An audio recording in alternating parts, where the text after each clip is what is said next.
I won't let you go until you bless me. There's got to be a resolve on the inside of the church. Woo, glory!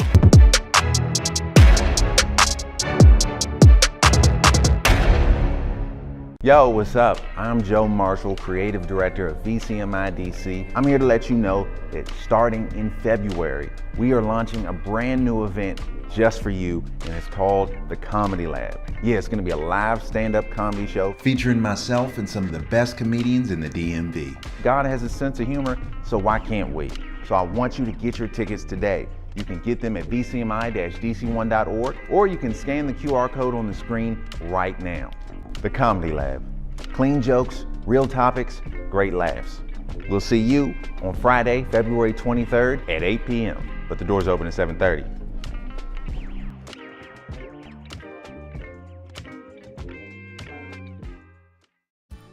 Victory family, it is time to come home. Join the midweek Bible study small groups as we focus on family life.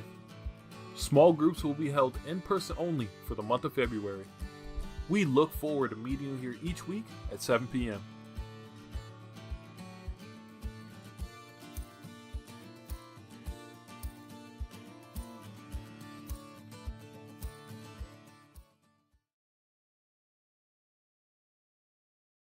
Welcome to Victory and welcome to our 2024 Black History Month celebration, celebrating African Americans who've made an impact on our culture. This year we're celebrating milestones in Black history. 1619.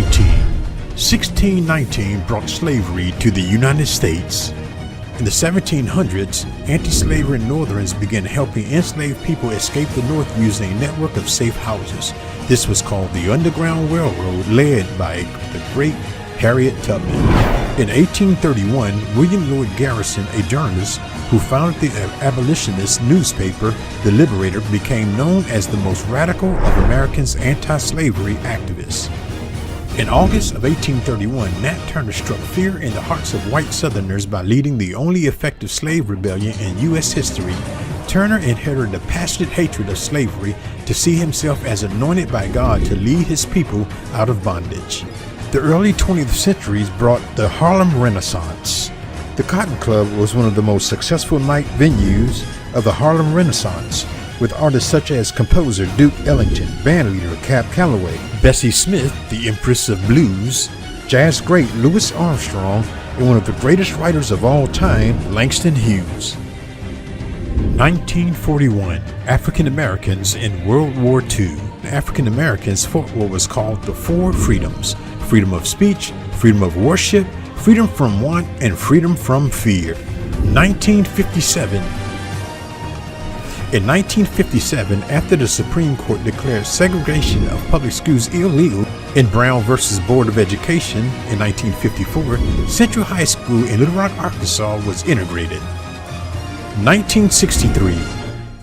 In 1963, over 250,000 people participated in the March on Washington, where the speech, "I Have a Dream," was spoken by Dr. Martin Luther King, Jr. 1964.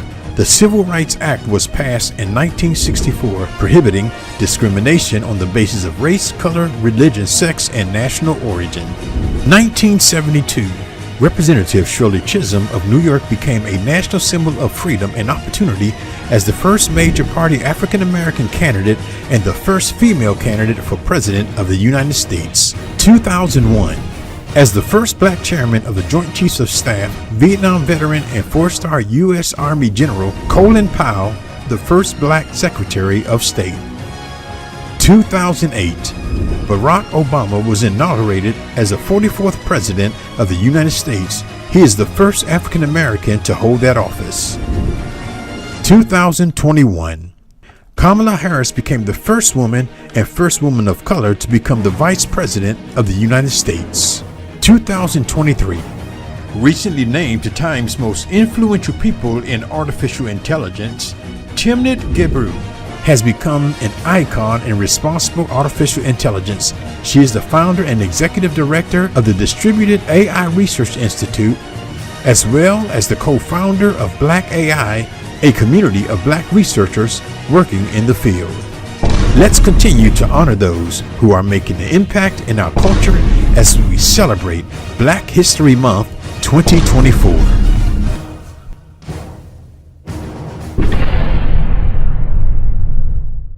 Hello, and welcome to our Victory Midweek Bible Study service. We are so glad that you decided to join us in today and be a part of our special service. Before we get into the things for tonight, we want to take time to recite the vision of our house. Say it with me. The Spirit of the Lord is upon us, and He has anointed us to preach the gospel and to raise up a body of believers to be the church of our Lord Jesus Christ, a church without walls.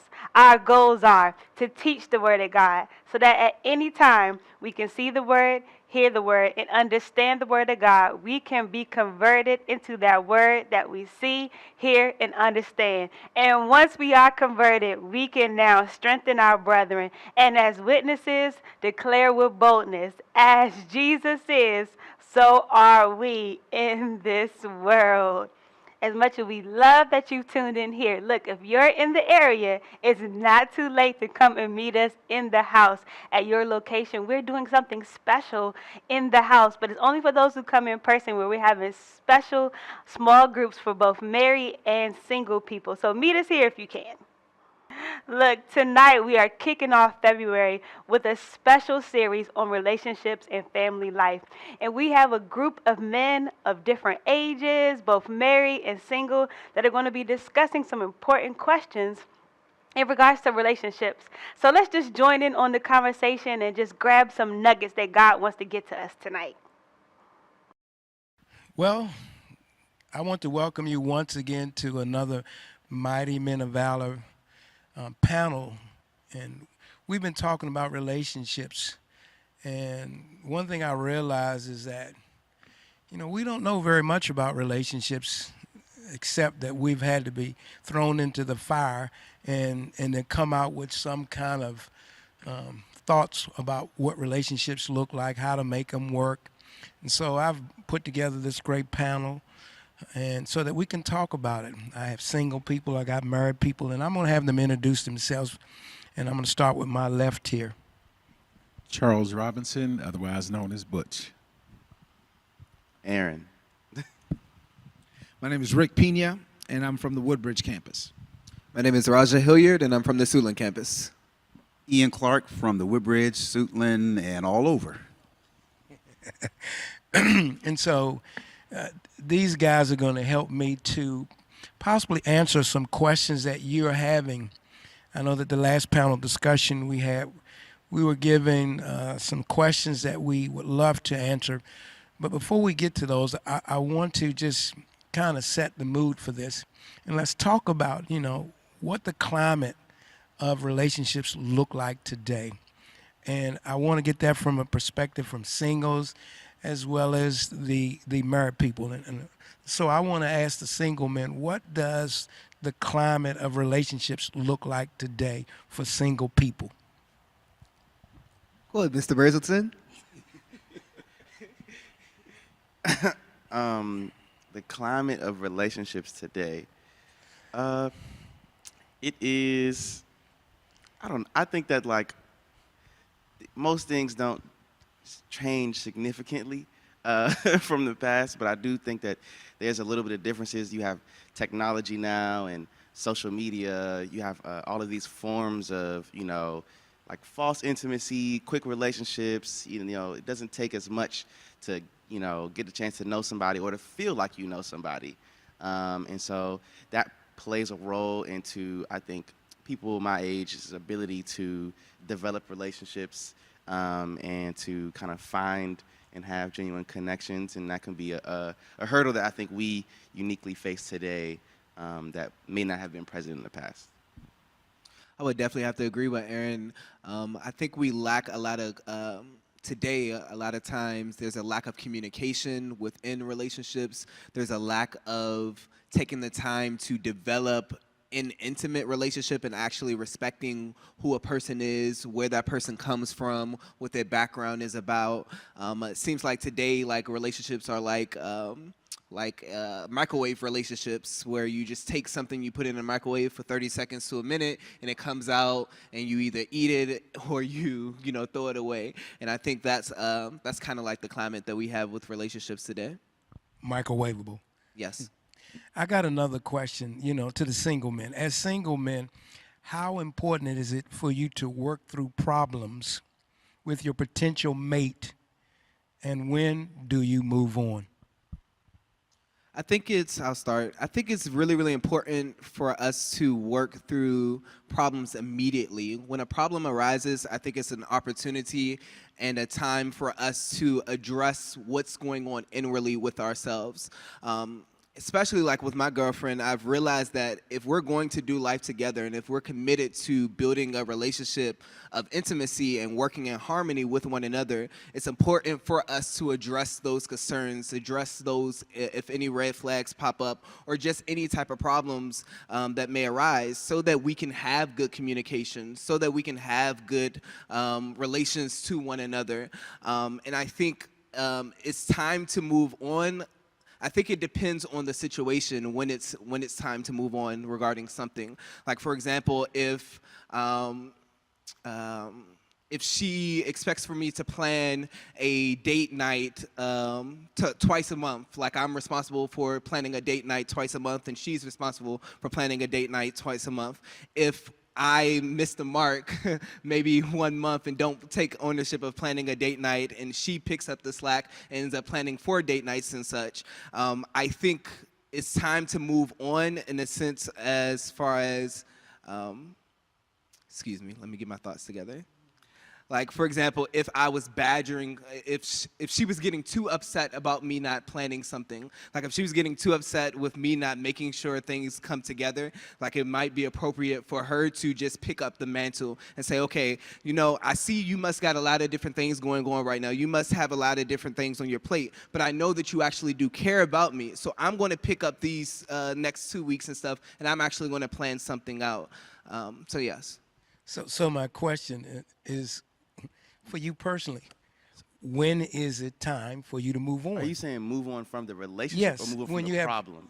Okay, move on from the relationship is... You move on from the relationship. When you have problems in your relationship, and how important it is to work on them, but when do you decide to move on? I think that relationships are difficult. You are building something together with another person, and so obviously you're going to have problems that come up with that. The more intimate you are with someone, the more you see yourself, parts of yourself that you didn't see, and you'll see parts of them that you didn't see. And confronting those parts of yourself can be very difficult, whether it's alone or with other people. And so I think it's important to work with the other person to better each other. Iron sharpens iron. It's the point of the relationship. But where where the cutoff line is, when okay, this is no longer healthy, is if you start to sacrifice, I think, 2 things. If you start to sacrifice the foundation of your relationship, so the purpose of why you're together, the God who brought you two together, if you start to sacrifice those values, whether it's you or the other person, then it's time to move on for sure. You are now losing a core part, a foundation for what you're building, so it doesn't matter what you build on top of it, it's going to fall. And then the second thing, if a clear way for you to know, okay, it's time to move on, is if you are sacrificing yourself. If God has placed something inside of you, if you know that you're a certain type of person, like, ain't everybody gonna like you, and that's okay. But knowing that that is a part of who you are, that is good, that is meant to be there, that you shouldn't be losing that. Getting rid of it for the sake of a relationship is not going to do you well in the long run. It's just going to cause you a lot of pain and strife, because you're never going to feel fulfilled, because you'll never really feel like yourself. You'll never really be able to come to completion for who you are. So you can't be good for you, you can't be good for the relationship. I like that. That opens the question up to the married men. As married men, it's important to work through your problems. We agree, right? My question is, why do men struggle with going to counseling? Well, I would say, Dad, that one of the clear reasons is pride, right? Because at the end of the day, for me to go to counseling, I have to acknowledge that there's something wrong. I can't solve a problem unless I first identify or at least acknowledge the problem. So for me to go to counseling, I'm acknowledging that there's a problem. I would say that a lot of men, myself included, I'll throw myself in that boat. I would rather not have to acknowledge that problem, right? So for me to go there is me acknowledging that I need help that is external to me, and that I need counsel that is external to me. And a lot of men, even myself, I would rather feel like I could solve this myself.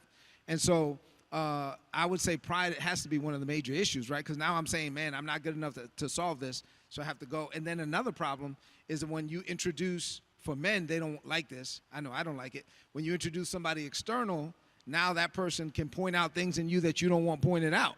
And so now I have somebody else I have to deal with. Not only am I dealing with my wife, but now you got somebody else that wants to tell me if I'm wrong. Now, it could work to my advantage, and the counselor could say that she's wrong. Cool, I'm down with that. But there's a variable in there. So at the end of the day, it's a lot safer for me to control it myself, and it's a lot easier if I don't have to confront somebody else or allow somebody else to confront me. So going to a counselor means that I have to be vulnerable. And a lot of men don't like to do that. Do you think that counseling is important? It's necessary. I mean, having the ability to have someone else literally see you from outside looking in, because in the midst of a marriage, 9 times out of 10, you always feel as though you're right based off of pride. And, with me, all I could do is think about the counseling sessions that I had prior to marriage. And the very first thing that I always focused on were the issues that my wife had. I never focused on self. It was always a negative connotation of, okay, I'm pointing out these negative factors about her, but never saw myself the entire time. Counseling exposes those things, just like you said, Rick. It puts me in a position where, wow, I didn't know I had an anger problem, or wow, I didn't know I was impatient. But she's been telling my wife could have been telling me the whole entire time, but it may take a second or a third person to actually have me acknowledge what the issue really is, which I may not have known was never there. But now with this third party speaking, it's like, wow, I do see I had an issue in this area. So that's how counseling helps me. I was going to say to that as well, what I find interesting is that we all get counseling, but it's like, where do we go get our counseling from? Before we became Christians and really started giving our life to God, we were getting counseling from the world. We get counseling from our boys. And so we were going to the wrong source and then getting the wrong information. And so oftentimes we say we don't want counseling, but we do go get counseling because we start talking to other people about it, and then we get bad information. And so it reminds me, Proverbs says, blessed is the man that walketh not in the counsel of the ungodly. So that tells me that we all get counseling, but it's just, where do you get it from? So how do we encourage men to get counseling? I guess one way to do it is to communicate, to talk about it, and to remove the negative stigmatism around counseling, right? Because I think one of the ways is for people who are successful in life or in marriage and that have received counseling to be vulnerable enough to communicate that. Because I think a lot of times, I know one of the things I really appreciate about you, Dad, is while all of us that are under the anointing that's on your life, we honor you, we respect you, and we place you in a certain position so you can speak into our lives. You are vulnerable enough to say, even from the pulpit, the challenges that you've had, and you talk about yourself, right? And so when you are that vulnerable, we're like, wow, if Pastor Tony, Apostle Tony dealt with things, then obviously I don't feel as bad because I deal with things too, right? And so I think it's important for those of us that have healthy relationships and successful marriages to be open and honest about the fact that maybe we didn't go to formal counseling, like it wasn't an appointment. But we do, like we all receive counsel, like Ian said, from somebody. So if we can just remove the negative stigmatism away from counseling, then I think people may be more open to it. I also feel like it's a matter of having a bad perspective on self-sufficiency.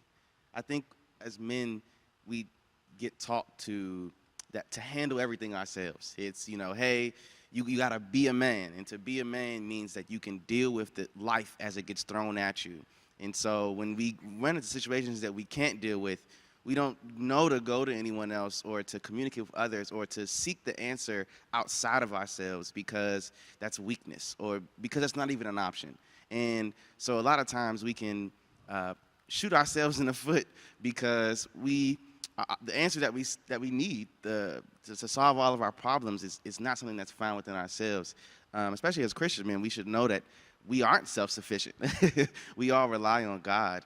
And a lot of times God chooses to reveal himself through our community and through people around us. So I think another way of encouraging men to seek the proper counseling is to understand that, in your community, God is there waiting for you in the people around you. And so if you can choose to say, hey, I know that I need God because I am not self-sufficient, then I'm going to seek whoever is around me that's going to be good counsel to speak into my life, because that's the only way that I know that I'll grow is by continually chase after and get more of God.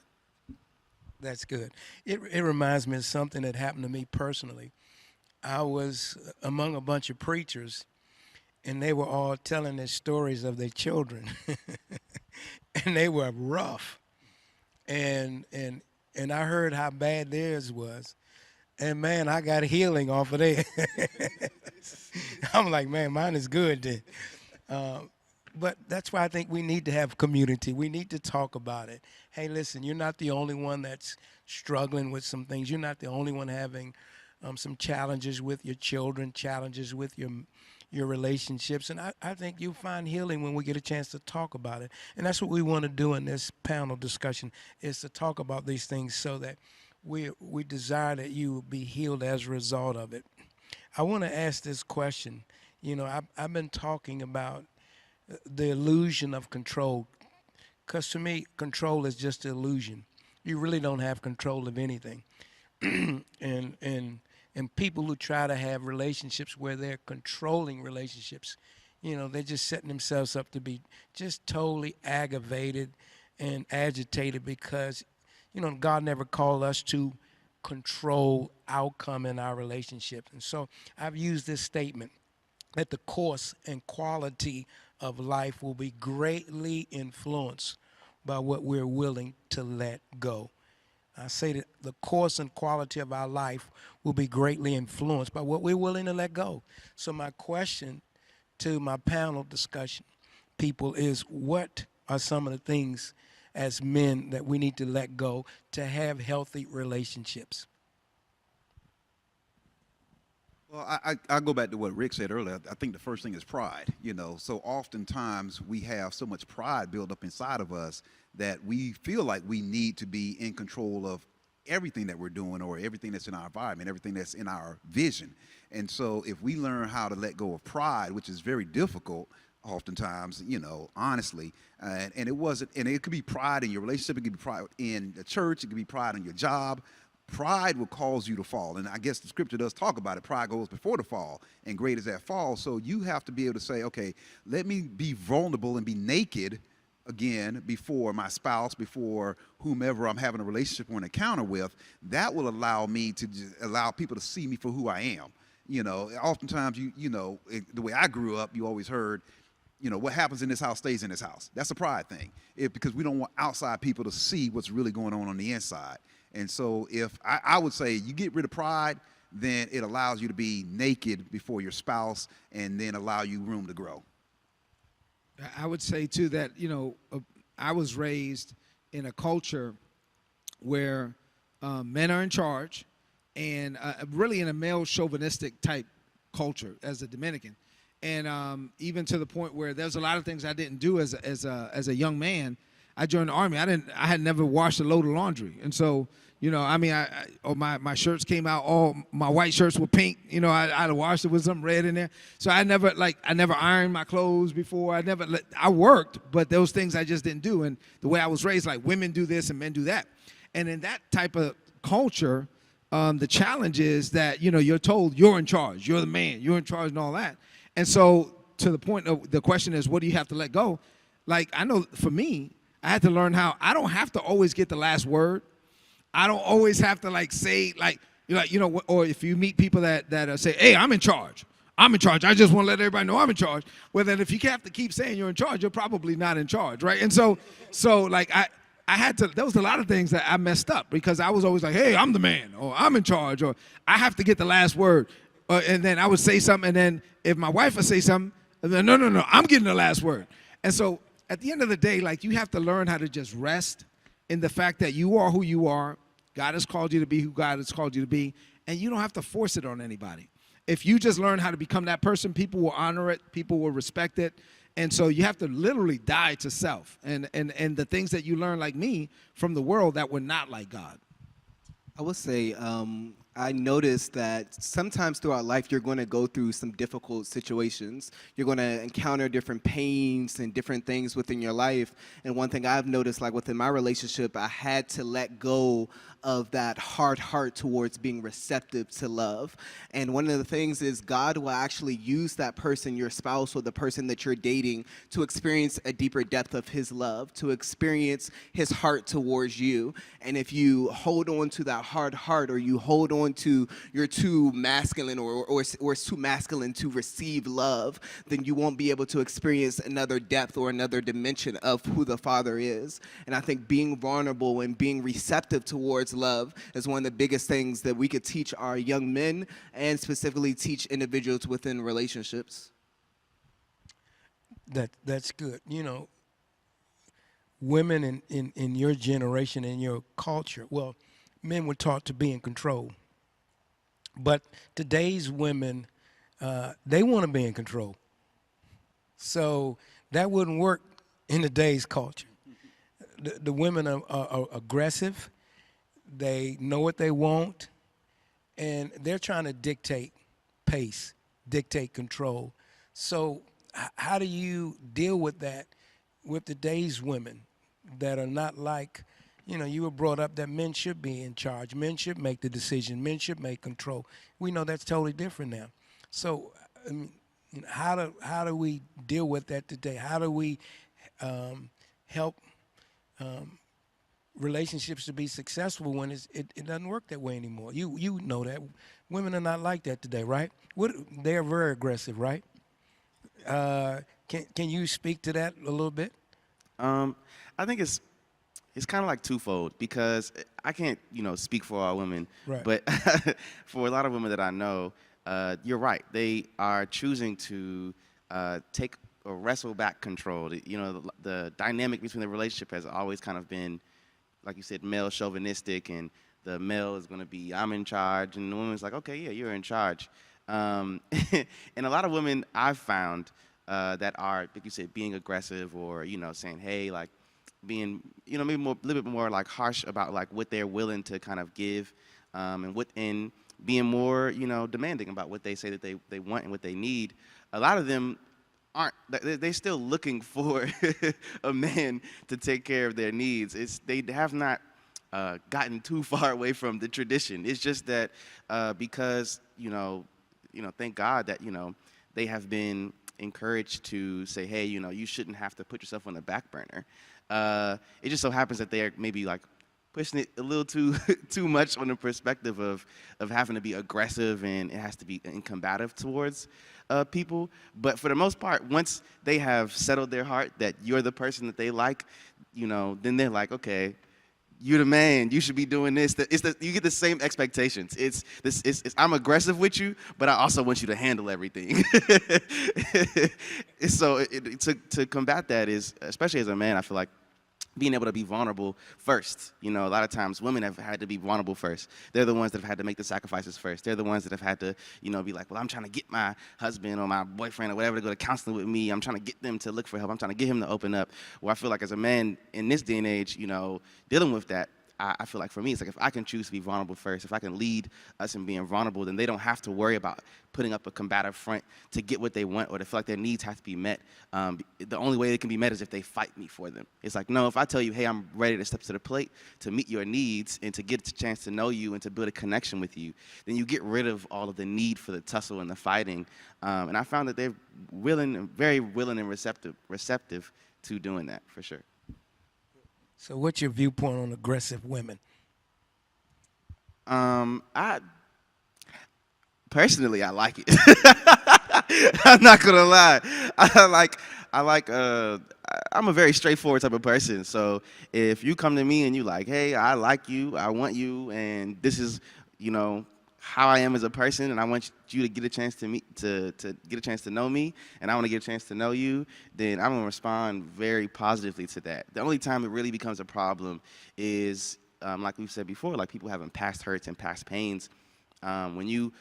It's hard for whether you're a man or a woman to not have those things kind of come back up, and those things will come up in that aggression where a need will not be met in a moment, or there may be a misunderstanding, and then it's like, well, you're just like, you know, my father who was bad, or this person I know who had a bad relationship, or you're just like this person, because that aggression is coming from them desiring to protect themselves. And so if they feel like you become a threat, then it's no longer building a connection. We're on the same team. It's we're gonna fight. You know what I'm saying? Because you're not respecting me. You're not trying to understand me. You're not taking care of me when I am trying to present myself to you. And so that's the only time it really becomes a problem. But outside of that, I enjoy not, needing to force women to tell me what they want and what they need. It helps both of us come to the conclusion whether or not it's going to work out a lot quicker. It leads me to this question. I hear this a lot of time in counseling. Men always say, she don't respect me. She don't respect me. That seems like that's a running statement for married men that go through counseling. A need to be respected. How do you guys feel about that? I mean, is that something that is real, or is that just something that we just come up with because they make it? It's all. I just, it comes from this statement that I hear all the time. How come my wife never apologizes? How come I'm always the first one that have to apologize? And so I think born out of that is this idea that I feel not respected. And so what is your thought about men always have to apologize first? Well, I don't know if that's, well, I know it's not the case, right? I mean, it's not a fact, but I mean, people do say that. Why do men have to apologize first? So I would just say that from that perspective, because men, and what I'm about to say is a generality, right? So I don't, but in general, men are left brain dominant and women are right brain dominant. So men are matter of fact and women are more emotional. And so that being the case, if we have an argument, and I know as a man, like just logically speaking, we have an argument. Right now we're in the middle of the argument. In a few minutes we're going to bed. I want something when I go to bed. I want this to be over. For this to be over, there needs to be an apology.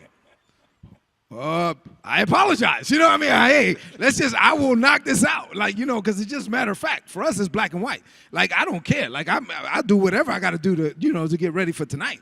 And so whatever I got to do to make sure that tonight is good, I will say, I'm sorry. I'll rub your feet. I don't care what you want me to do. Right? So I think men, because we're just matter of fact, and it's like boom, boom, boom, boom, boom.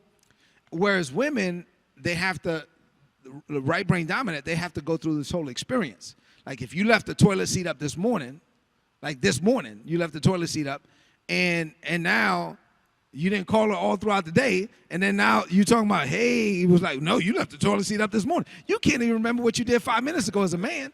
And so you don't, I think that's one of the things is you apologize first because you just want to get it over with. Whereas women, they want this, it's just different. I'll also say, it goes back to communicating. Oftentimes, as men, we don't necessarily communicate our feelings and what's really going on. And so to your point, what Rick was saying, it's like there may be something that happened earlier, and all of a sudden we allow it to build up. And so now when you blow up, you're blowing up from a place of the build up, and they were looking at you like, okay, what just happened? And so now, of course, you're having to apologize because you were holding on to something that happened some time ago that is now showing up in this conversation. And so I'll also say we also teach people how to treat us. And, when you teach a person that it's okay for you to behave this way towards me, inevitably at some point in time, you're going to have to attempt to make amends to it. So now you don't like how you've been treated. And so now you're putting yourself in a position of attempting to correct it, and you're correcting it the wrong way. And so if you can teach early on in a relationship what this looks like, how, and I'm not saying teach from the standpoint of, hey, I'm teaching you, but it's how do you allow somebody to respect you and how do you respect them? And when there is no level of respect, because early on, to be honest, we all wanted one thing, you know. I mean, yeah, we're saved now, but we wanted one thing. And when we were attempting to get that thing, it didn't matter what it looked like. So we allowed behaviors that sometimes you didn't agree with it. But then now you're saying, okay, I don't like it anymore. And now you're lashing out at it. And so it may appear that you're the first one to apologize. And I tell you, and I go with Rick, that's not the case, because my wife apologizes a lot too, you know, but it's being able to communicate honestly with each other to say, hey, this is how I'm feeling. I think it's also important for us to understand what is the issue also. I think as men, sometimes, as Elder Rick mentioned, we could be so black and white that we immediately want to hurry up and apologize to get the situation over. But I found that to avoid conflict going forward and such is to have an understanding. So what are your triggers? What is it that led up to this event and such? And that way now I don't have to necessarily Monday night quarterback and such. I now know, okay, these are the things that will lead up to a certain type of conflict, and I know now not to do these things to fuel that type of energy and such. So now I'm actually now stepping in a position of actually covering you. I'm being cautious. I'm showing you love, demonstrating you love, and now I command respect. Now I'm commanding that respect from you because now I am respecting you, and I'm empowering that within you because I've made a decision not to just apologize, but I made a decision, let me actually understand what exactly are you thinking, what exactly are you going through. And yes. I am the exact opposite. I hear everything y'all saying, but I feel like with me, a lot of times when I'm in relationships with people, I'm the one with with more emotional intelligence. I'm the one that's like, hey, this is how I feel, this is what's going on with me. I could definitely still be too analytical and too black and white for sure, but I'm definitely the one like, hey, I want to talk. This is a problem. Let's address this. And I deal with a lot of women who aren't as confrontational as I am. And I think that at the end of the day, it comes down to, like you said, it's left brain and right brain, but it's still the brain. We are still this people in general, and as people, we just want to be seen. And a lot of times men view that in the avenue of respect, and women view that as an avenue of love. You didn't do this thing for me, or you didn't respond to me in this way, and so I don't feel seen. And because I don't think you see me right now, I don't think you respect me. You don't respect my presence. Because you didn't do this thing that I expected you to do, I don't think you see me right now, so you must not love me because I'm not in your view. And so I think an important part of combating that is what you all were saying. It's about being willing to teach and being willing to listen and willing to understand. Because when you can understand the other person, when you can take the time to see each other, then you don't have that problem anymore. Awesome. Absolutely awesome. You know, we've talked about one of the keys to having a good relationship is just renewing your mind. And, you know, I like what Paul said. He says to not be conformed to this world, but be ye transformed by the renewing of your mind. And so I think for all of us, it's important that we not to conform to our culture, not conform to the world, not conform to the way the world is doing things in order to have a healthy and strong relationship. And, you know, I talked about, you know, one of the things that happens to all of us is that, you know, we're fed thoughts and into our mind that grow up and produce things in our life that are negative, that are not healthy, that are not good for relationships. And being able to identify those things are important because your ability to identify those seeds that were sown will cause you to uproot those things and then to have the kind of relationship that you desire. And so my question is, you know, I know when you first got married, there was some seeds, some thoughts in you from your family. And when you begin to get married, you realize some of these thoughts and things that wasn't good for your relationship. Can you identify some of those things that you had to uproot in order to have a strong relationship with your spouse? Absolutely. It goes back to something Ian mentioned earlier about, you know, getting knowledge from unsaved people. And you know, all I could think about is off of actually a testimony. I mean, my dad, during his marriage, one of the things that he would actually tell me is that every now and then you have to upset your wife to know that she cares, that she has emotion. I'm like, okay. Say that again. He used to actually tell me, give me directives that in order for you to know that your wife loves you, you literally have to do something to upset her so you can get an emotion or you can get a reaction from her. And needless to say that I don't know how they're still together. It is a God, first of all, but that foundation wasn't based on the word at all. But that was one of the main things that I had to uproot is stop nitpicking, stop having such negative connotation, because I found out that was the seed of what it was, negative. You know, not looking at it in a positive light. There's always something wrong. It's always, a stressful situation. And realizing that his background was a police officer, everything is law, okay? You react a certain way, here's the reaction, 1 + 1 = 2. There is no in between. Well, in order to uproot those things, I thought about the text, whatsoever, things are pure. Whatsoever things, if there's any virtue, if there's any praise, just think on those things. And that's how I developed my relationship. That's how I uprooted that seed of negativity, is basically what it was.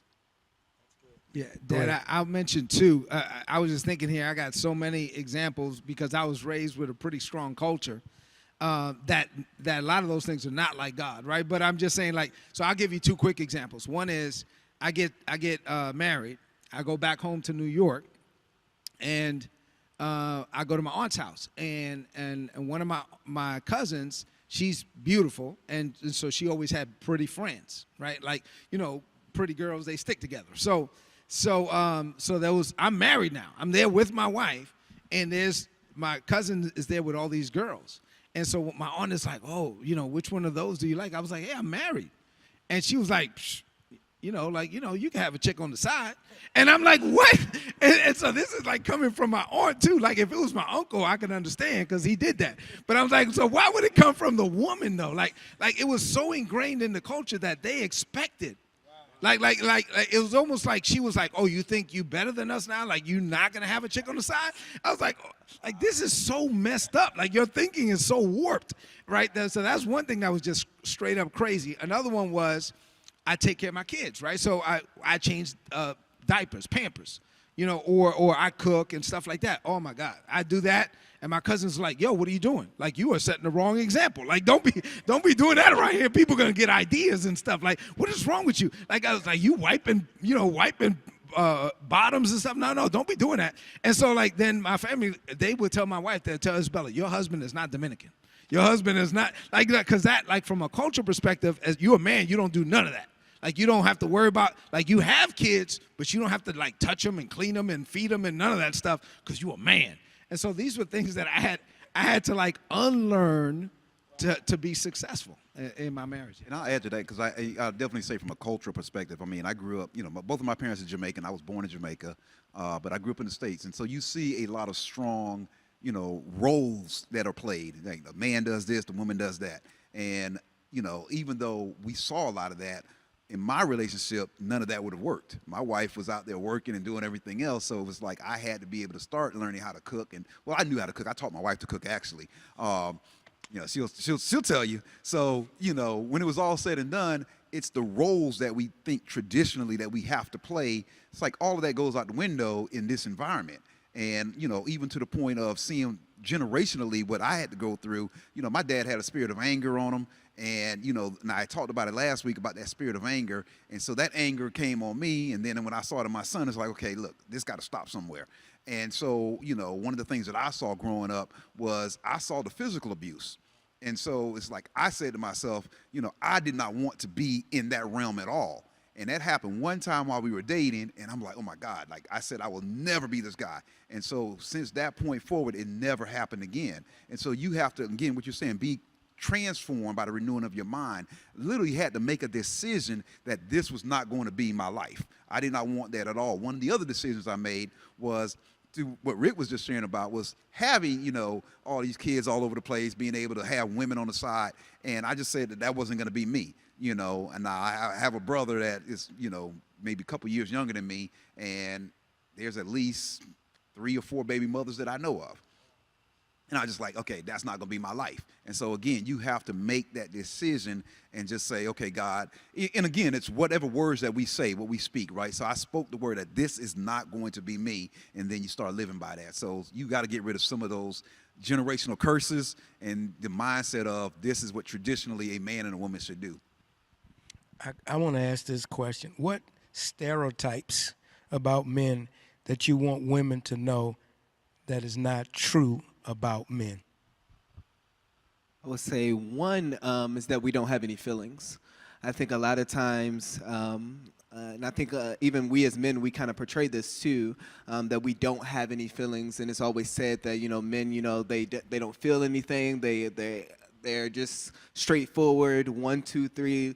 And I think all of us have feelings. I think we all have a soul. The Bible even talks about us having a soul, which is made up of our mind, will, and our emotions. And I think as we work on actually improving and our soul prospering and such like that, that will put us in a position to connect to people better and also build more meaningful relationships.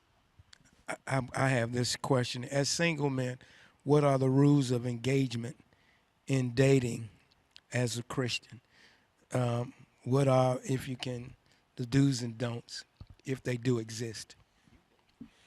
I would say first, having a relationship with God is number one, the first part. It's important for both you and whoever you're dating to have a relationship with our Father.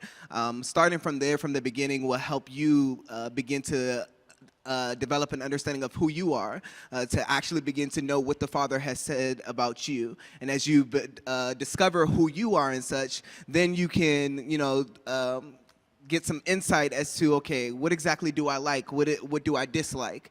And following that, I think finding somebody that you can have a connection with that is meaningful, something that you could actually see yourself actually kind of building a life or a relationship that's bigger than that microwave kind of relationship.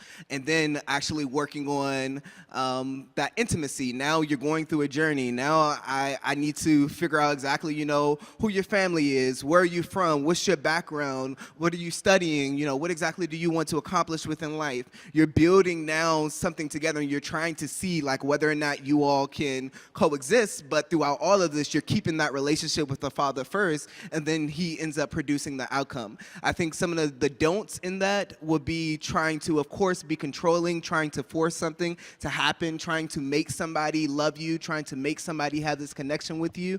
I think those are complete don'ts that you should not engage in. But I think as you take on the course of having that relationship with the Father and then spending time getting to know one another and building that that solid foundation within a relationship, I think that can lead to either a successful relationship or, we weren't meant together and we go our separate ways. These were audience questions, and I want to ask this one too.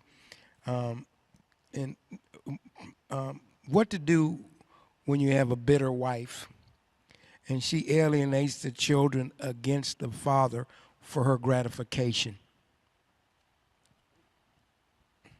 We got some really good questions that really need counseling, to be truthfully honest. Because a lot of times things are happening, but they might not be happening as you perceive it to be happening. And so my first suggestion is to go get some counseling, go get some help, bring somebody in on that, because if that's the case, that can be easily fixed. But does anybody want to speak to that one? Well, I would just say that hurt people hurt people. And so in that particular situation, obviously, I agree that the couple needs counseling, because it is never okay for a spouse to weaponize their children.